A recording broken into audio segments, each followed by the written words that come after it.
Hi gents, today's lesson is on evaporation and condensation. So by the end of today's lesson, you should be able to explain what is happening during evaporation and condensation. So that's talking about what's happening on a particle level, effectively using the kinetic theory model that we've already covered to explain these processes. You should also be able to explain why evaporation and condensation have a cooling/heating effect. You should be able to recall the factors that affect the rate of evaporation, and also be able to recall the main differences between evaporation and boiling. We know that boiling only occurs at 100 degrees Celsius at sea level, but evaporation occurs at much lower temperatures. And we know this because puddles formed when it rains evaporate and form water vapor, even on very cold days. So water does not need to be anywhere near its boiling point in order for evaporation to take place. Now, we need to be able to explain why this is the case. We need to be able to explain what is happening in terms of the particles within the fluid to cause that evaporation to occur. So from our work on the kinetic theory model, we know that liquids are made up of fast-moving particles. So they're zooming around within the material, and it's the average kinetic energy of those particles that indicates the temperature. So the higher the average kinetic energy, the higher the temperature of the substance. But it's really important to realize that not all of those particles are moving at the same speed. There's going to be quite a wide distribution of energies. Some are going to have a very small amount of energy, going to be moving quite slowly. Others are going to have a large amount of kinetic energy. They're going to be moving quite fast. Now, if some of the faster moving particles happen to be at the surface, they might have enough energy to be able to break free from the surface. When they do that, they're going to leave the liquid, and that is what evaporation is. It's actually evaporation is those high energy particles leaving the surface and effectively becoming a gas. Now, this is really important to us because if you think about what's happening in terms of the average kinetic energy of the remaining particles, here I've got a set of numbers. The average of those numbers is 5. If I remove the most energetic particles, so I'm taking out all my 9s here, the average of the remaining particles has dropped. Now, if we bring this back to our liquid, what that does is it decreases the temperature. Because the most energetic particles have left, the average kinetic energy of the remaining particles decreases, and hence the temperature of the liquid decreases. So evaporation actually has a cooling effect. And it's why we sweat. When we sweat, the water evaporates from our skin. In doing so, the most energetic particles are leaving the fluid, and so the temperature of the fluid decreases. Our body then emits heat, so effectively the water conducts the heat away from our body. That in turn raises the temperature of the liquid. You get more evaporation taking place, more cooling effect. And so the actual evaporation is what's cooling us with the sweat. So in general, we're getting a transfer of energy away from a liquid. And when we talked about energy transfers in year 8, we said it was just conduction, convection, and radiation to simplify things. But actually, this is a 4th mode of heat transfer. We're actually getting a transfer of heat from the liquid to the gas by that process of evaporation. Now, the reverse can also be said for condensation. So when a gas that contains fluid comes into contact with a cool surface, the average kinetic energy of the particles in the gas decreases, and that causes it to condense into a liquid. Now, if that is onto a surface, we obviously get condensation. You might see this in the interior of a car, with the inside of a window, but it also happens just in the air. So as air rises, it cools, and that can then cause water vapor that is held in the air to condense and form little water droplets, and that's what we see as clouds. Obviously, if those clouds then become too dense, those water droplets get bigger and bigger, and eventually they're going to fall in the form of rain.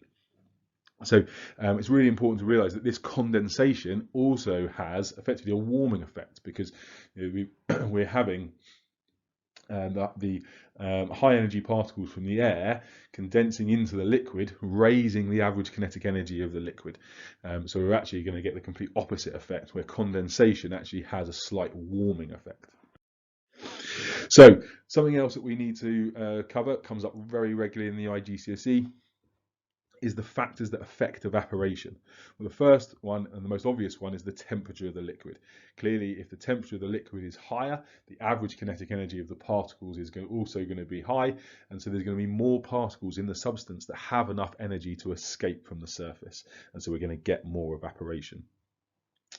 Also, the surface area of the liquid is going to have quite a big impact. If you've got more particles at the surface, then you're going to be able to get more that are actually going to be leaving from that surface.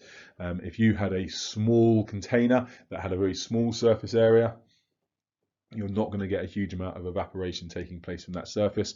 Whereas if you put it into a large tray that has a very large surface area, then we're going to get a lot of evaporation taking place because there's more particles at the surface, enabling them to leave. Another factor that is going to affect the rate of evaporation is the boiling point of the liquid. If the boiling point of the liquid is lower, then the amount of energy required in order for the bonds to be broken is also going to be lower. And so for at any given temperature, you're going to have more particles in the substance that have enough energy to be able to break those bonds, because the amount of energy required to break the bonds is lower. So if you've got, say, for example, alcohol is going to evaporate much quicker than water if all the other conditions are the same, because the boiling point of alcohol is much lower. You might know, have felt this if you've ever had any kind of alcohol-based antiseptic placed on your skin. It instantly feels cold. I was just talking about sweat and the cooling effect that sweat has. Well, if you place some alcohol-based antiseptic on your skin, evaporation takes place almost immediately, because the boiling point of the alcohol is so much lower, and so it makes your skin feel very cold. I mean, the actual substance itself isn't cold. It's the evaporating, or the evaporation process that causes that cooling and makes it feel cold. Okay, so whether or not air is moving over the surface is actually going to have quite a large impact on the rate of evaporation. What we need to realise is both evaporation and condensation are happening at the same time. So, not only are you going to be having particles that are gaining enough kinetic energy to leave the surface of the liquid, there's also going to be water molecules in the air above the liquid that actually are losing energy and actually falling back down into the liquid. Now that's going to be happening simultaneously. And if some of those particles that have just evaporated are blown away from the surface, there's not going to be an opportunity for them to fall back down into the liquid. So if by blowing across the top of the liquid, you can actually increase the amount of evaporation. What you're actually doing is decreasing the amount of condensation that's taking place, but that actually obviously has an overall effect of increasing the rate of evaporation. You've all done this. You've done this for years by blowing over the surface of food or blowing over the surface of a cup of tea. What you're doing is you're blowing away the particles that have evaporated from the surface and stopping them from condensing back down into the liquid. That is going to increase the rate of evaporation and therefore going to cool down your food or your hot tea or coffee. Very similar to the last one, the humidity of the air. The humidity of the air is effectively how much fluid is stored within the air. And the higher the amount of fluid within the air, the higher the amount of condensation into the liquid. So again, you've got to have a nice understanding that both evaporation and condensation are occurring at the same time. So if the humidity of the air is very low, so if it's very dry, there's not a lot of water in it, obviously the rate of evaporation is going to be much higher than the rate of condensation, and therefore the overall effect is going to be one of evaporation, and we're going to get a lot of cooling. So that's why a dry heat is a lot nicer than a kind of a humid heat, because your sweating actually has a good cooling effect. However, in a really humid environment where the humidity is very high, there's lots of water stored in the air, you're going to have evaporation and condensation happening at effectively the same rate. And so the overall effect will be zero. There isn't going to be a cooling effect. So if you go to places around the world where you've got this really humid heat, your sweat just stays in your body. You get really clammy. It's not particularly very nice. You don't get the same cooling effect from it. So the humidity of the air is actually an important factor that determines the rate of evaporation. Again, what it's really doing is affecting the rate of condensation, but the overall effect is one of evaporation. Okay, so we're going to finish by looking at the main differences between boiling and evaporation. It's important that you understand these differences. There have been a number of questions over the last few years in the IGCSE that ask you to list these differences. So the first one and the most obvious is the fact that boiling only occurs at 100 degrees Celsius. That is at sea level. Obviously, we talked when we were talking about pressure that if you go to a higher altitude, the pressure is going to be lower, and therefore the boiling point is actually going to be lower. You do need to go to significantly high altitudes in order to get low enough pressures for it to really be making a difference. But in general, we always say that water boils at 100 degrees Celsius. Whereas evaporation happens at much lower temperatures. We know this, as I said at the beginning of the presentation, because of the fact that puddles disappear within a couple of hours after it's stopped raining, and obviously that water is not boiling; it's not at 100 degrees Celsius. The other thing that's a really important difference is the fact that evaporation only occurs at the surface of the liquid, whereas boiling happens throughout the liquid. We can see when we have got something that's boiling that the water is turning into a gas throughout the liquid. In fact, most of it is happening at the base of the saucepan, forming bubbles and then rising up through the liquid. So we're actually seeing the gas that is being formed during that process bubbling through the liquid.